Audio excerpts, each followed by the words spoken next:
Hello everyone, I am Demented Kirby, and welcome to my channel, The Commander Tavern. The Commander Tavern is a channel dedicated to my favorite Magic the Gathering format.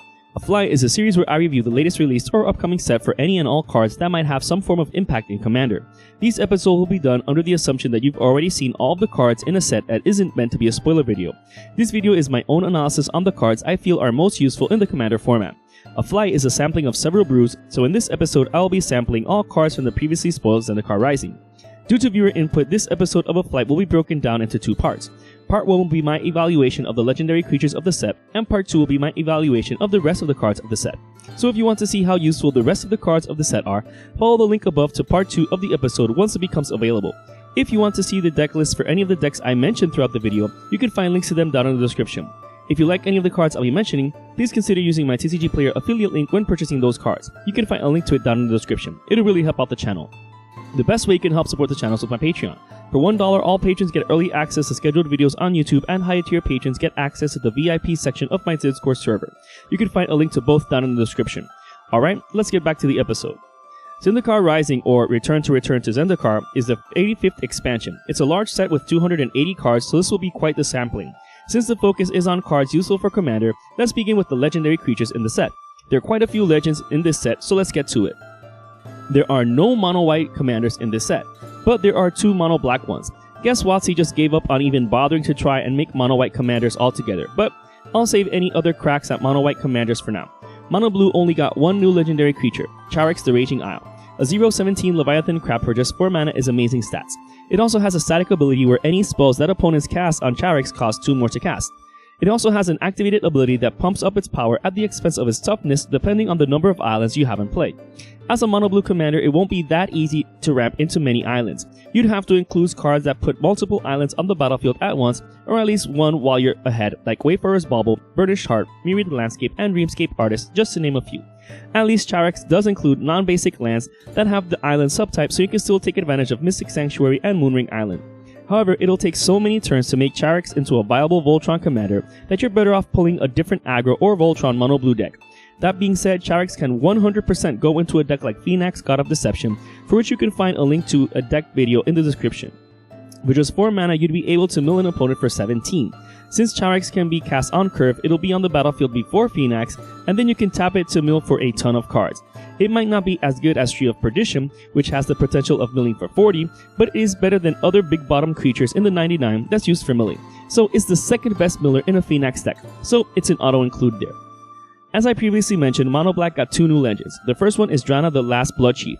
Drana has an interesting ability in which you get to reanimate a creature for free, but your opponent is the one who chooses it. This can make the situation easier if you're able to force that decision. For example, if there's only one creature in your graveyard, then there's no other choice. So cards like Oblivion Crown and Scourge Familiar are especially great here, since you can discard a card for free at instant speed. The Crown can make Drana bigger, while the Imp can get you some mana for free.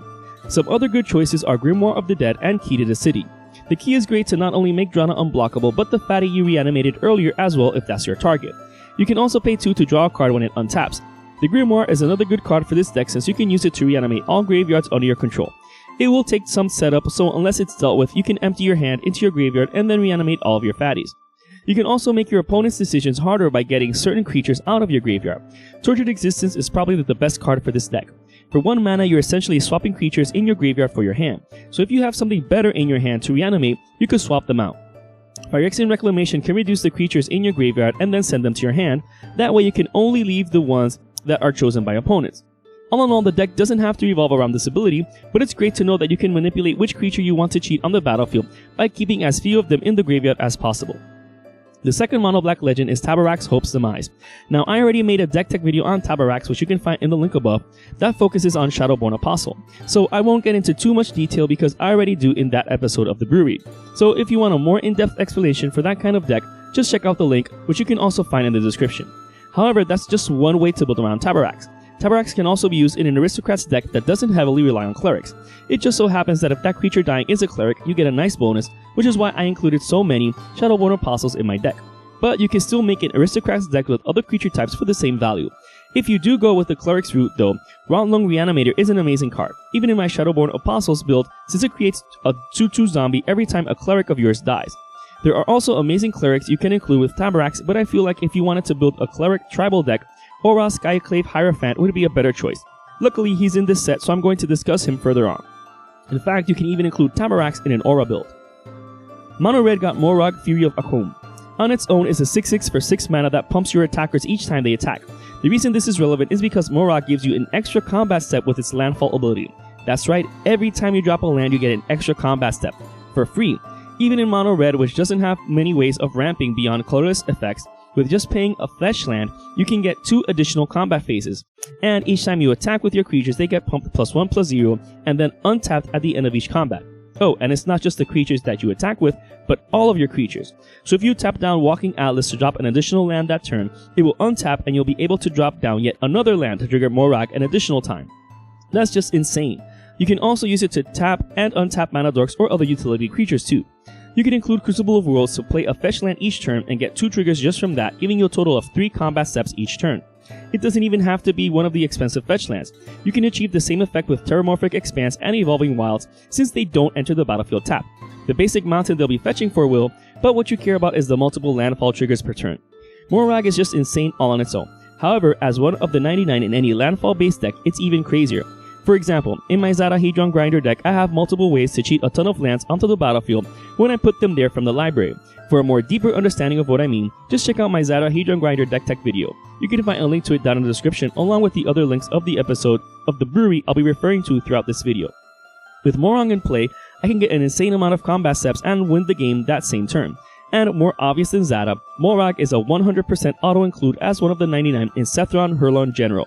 If you thought my Cethron deck was aggro already, just imagine how much more with Moraug in it, especially since it can run more fetch lands for being 2-colored. The epicness is exponential.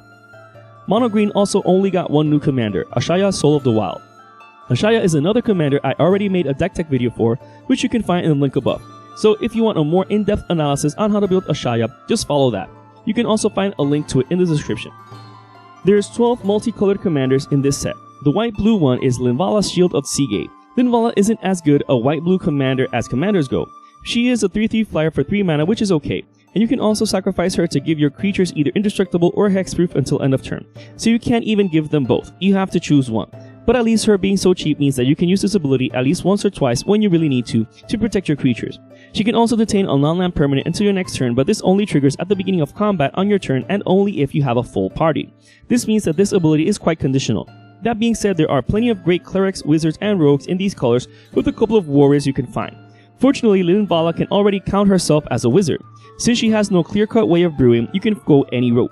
Since she is white-blue, which is an excellent combination of colors for hair bears and sax pieces, you can include plenty of clerics, wizards, warriors, and rogues like Mangara the Diplomat to draw cards depending on what your opponents do, the Shar Ancestor's Apostle to reanimate cheap creatures whenever you cast a historic spell, 8.5 Tails to give protection to your permanents, Jeru with Eyes Open if you include any planeswalkers in your deck that you might want to tutor for, Guafa Hazid Profiteer to further prevent creatures from blocking and attacking.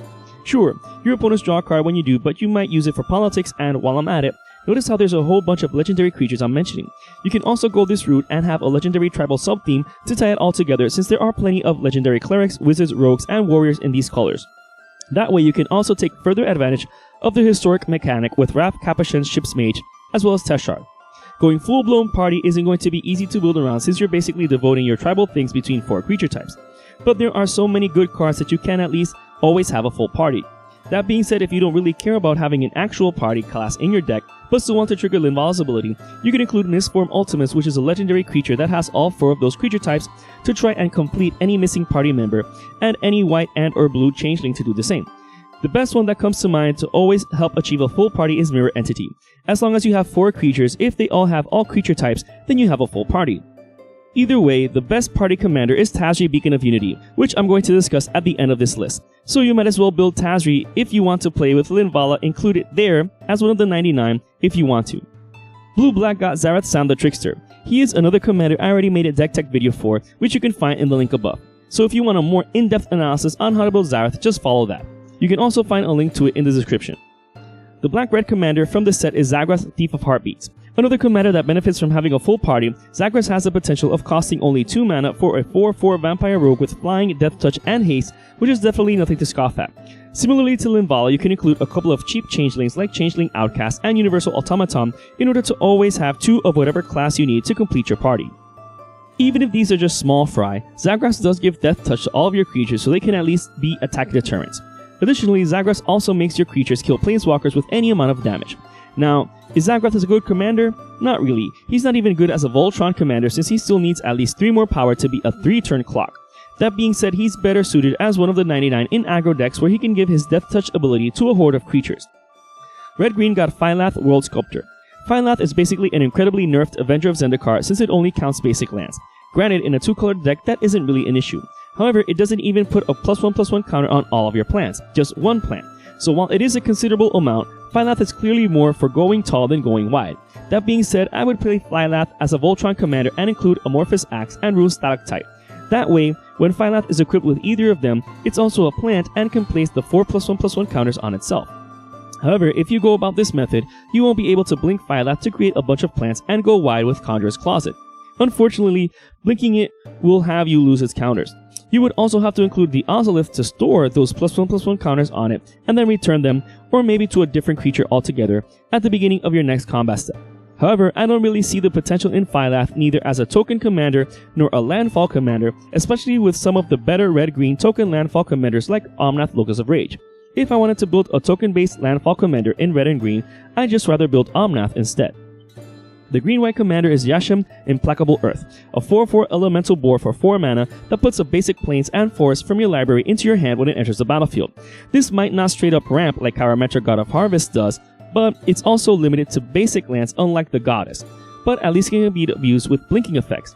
You can run Emil the Blessed in the deck to blink it whenever you want, as well as Eldrazi Displacer too. Unfortunately, the Displacer needs colorless mana to activate, so if you want to stick to basic lands in your deck, you might have to include some waste in order to pay for its ability, or with any colorless mana rocks. However, Yasharn only puts the lands into your hand, so you're still going to have to play cards like Walking Atlas, Sakura Tribe Scout, Llanowar Scout, etc. in order to then get those lands onto the battlefield. You can also do the same with cards that let you play extra lands like Azusa Laspa Seeking, Exploration, Oracle of Moldiah, etc. This will let you take the most out of Yasharn, thinning your deck of lands since they're not going directly onto the battlefield. Worth noting is that Yasharn also has a stacks ability in it that disallows players to pay life or sacrifice non-land permanents to cast spells or activate abilities.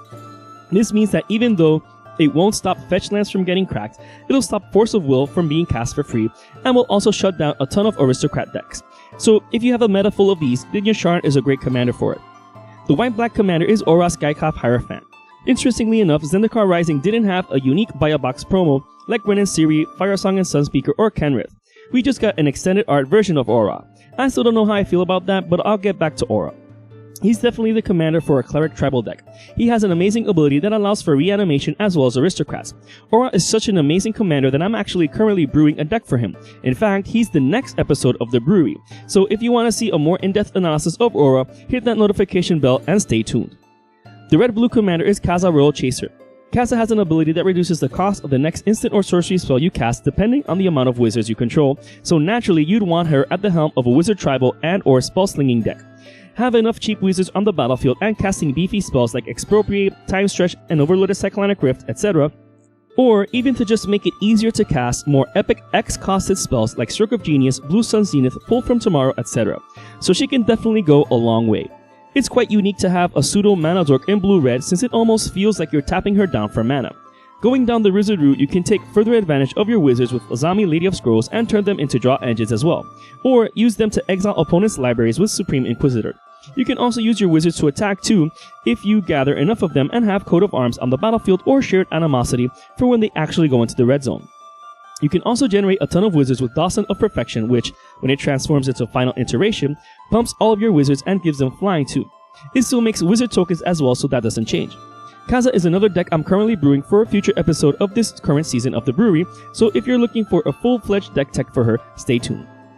The black-green commander from the set is Grakmaw Skyclave Ravager. Grakmaw reminds me of Rayhan Last of the Abzan and Mazarek Kral Death Priest. Whereas Rayhan puts all of the +1/+1 counters on any creature you want, Grakmaw only puts a single +1/+1 counter and only on itself. So in that sense, it's worse than Rayhan. Rayhan also has partners, so you can make a 4-colored Rayhan deck if you wanted to. That's not the case with Grakmaw. That being said, Grakmaw does create an XX Hydra token that's essentially a clone of what its body was when it died. Even then, I still prefer Rayhan over Grakmaw. And even though Mazarek is clearly the better of the three, I run Rayhan in my Mazarek deck, but I wouldn't run Grakmaw in it. It's honestly just not good compared to other commanders. In and of itself, that's not bad either. These cards were designed for standard in mind, primarily, while also taking some consideration for Pioneer, Modern, and Historic. So not having the power creep keep increasing in Commander is actually a good thing. The red-white commander is a new Akiri Fearless Voyager. Unfortunately, just like almost every other red-white commander, Akiri is a combat-centric one. That being said, she is card draw in the command zone, which is something much needed in red-white decks. Actually, it's needed way more in mono-white decks, but this is fine. Unfortunately, with the way Akiri is worded, you can only draw one card regardless of how many equipped creatures you attack a player with. You do have to attack multiple players in order to draw multiple cards off of her ability. Akiri can also protect your creatures from dying by simply paying 1 white and unattaching the equipment from them. This is not only a great combat trick, but also great to try and protect your creatures from a board wipe, possibly your own. Sram Senior Artificer is definitely an amazing card that can go with Akiri since he provided more card draw for each equipment you cast. Original Akiri, Akiri Line Slinger, is another great addition here since she gets +1/+0 for each artifact you control. So even without having anything equipped to her, she's going to get a huge surge in power. Some people may also want to build a Sunforger deck with the new Akiri as its commander. While this could be somewhat viable, I feel like it shouldn't be too focused around Sunforger. I feel like there are better commanders for a Sunforger deck like Sir Gwyn, Hero of Ashvale, since you could just re-equip Sunforger back onto Sir Gwyn for free, and you're able to run red and or white spells that are also black.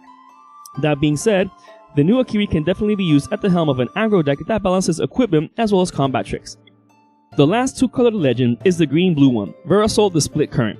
Verisol has the potential of being quite the beater since it's an XX for X creature in blue-green, meaning that you can generate a ton of mana and then cast this to make it a one-turn clock and potentially one-shot anyone out of the game. Fortunately, with the way it's worded, this also includes any commander tax you pay for it. However, you don't even need to invest so much mana since Doubling Season and Primal Vigor can double the amount of counters and together quadruple them when it enters the battlefield. You can also double its counters with Gilder Baron and Varel of the Hulkblade. Activating these can double the amount of +1/+1 counters on Verisol. Unfortunately, it has neither haste nor any kind of evasion. Not a problem. Swiftfoot Boots and Lightning Greaves will help you attack with Verisol the same turn it enters the battlefield, or use Whispersoul Cloak if you want to make sure it gets through and takes out an opponent with just one hit. Similarly, you can activate Suspicious Bookcase, Rogue's Passage, or Thassa God of the Sea to make it unblockable. Besides being a potential opponent eliminator in the command zone, Verisol also synergizes with kicker spells. It's the only other commander besides Halal the Fire Fletcher that triggers from you casting kick spells. However, I see this as a bonus more than anything. There aren't really that many amazing cards with kicker that go through the trouble of making this a Kicker Matters deck. That being said, there are plenty of amazing cards with kicker that getting copied with Verisol for free just because you kick them is quite the bonus. Copying a kicked Blink of an Eye will bounce 2 non-land permanents and draw you 2 cards for just 4 mana. Madeline Cacophony would be able to mill 75% of each opponent's deck thanks to Verisol. Primal Growth will ramp for 4 basic lands that won't enter the battlefield tapped. Rite of Replication will put 10 copies of target creature onto the battlefield. Everflowing Chalice will be copied, counters and all, so if you multi-kicked it twice, you get 2 mana rocks that can tap for 2 colorless mana, all for 4 mana. And same with Skycave Relic. You'll get a total of 6 of them entering the battlefield, 1 real one and 5 token copies. Unfortunately, if you kick the new Jace Mirror Mage, since he's a legendary permanent, the legendary copy will be sacrificed as a state-based action. But at least the copy's copy will still get created, so you get 2 non-legendary copies of Jace if you kicked him. Verisol is another commander that I am currently brewing with for a future episode of this season of the brewery, so if that's something you're interested in watching, stay tuned. The next commander is only the second mono-black one printed as of the making of this video, and that is Omnath, Locus of Creation. Unfortunately, a cycle of 4-colored legendary creatures was not a thing that happened in this set or the adjoining commander precons. This makes Omnath the second additional 4-colored legend after Soul Advocate Eternal that wasn't in the Commander 2016 precons. And even then, there's only 4 copies of Soul in existence, and you can only play with it if your name is on the card. But this is a topic for another day. In any case, fortunately, Nano Black Omnath is an amazing card, and I already have an in-depth deck tech video for it, which you can find in the link above if you're interested. The final commander in this set is Tazri, Beacon of Unity. Tazri is yet another commander that benefits from having a full party since she'd only cost 1 white mana to cast if you do. However, Tazri has an activated ability with the other 4 colors, meaning that she was a Wooburg color identity. This is great since you can build a very mean deck with her, with a lot of hate bears and stacks creatures, since most of those are clerics, wizards, and rogues anyways. This means that once you have Tazri out, you can activate her to get up to 2 of those hate bears into your hand. I am in the process of brewing a competitive build for new Tazri that takes into consideration a lot of points Maz discusses in his video for her on his channel CDH TV. If you follow the link above, you can see it. I highly recommend you watch it since his analysis for a CDH Tazri is so amazing. It's better than anything I can say about her outside of a straight up deck tech, which again is coming soon. However, that episode of The Brewery with Tazri Beacon of Unity will most likely be the season finale. Alright, that does it for the first part of this episode of A Flight. If you want to see my evaluation of the rest of the cards of this set, just go to part 2 of this video. In the meantime, I want to take this opportunity to thank my patrons by giving a shout out to all my higher tier patrons, the Brewers, for their patronage. I also want to thank anyone using my TCG Player affiliate link. And to everyone else, thanks for watching this half episode of A Flight on the Commander Tavern. I am the Deadhead Kirby and hope to see you in part 2.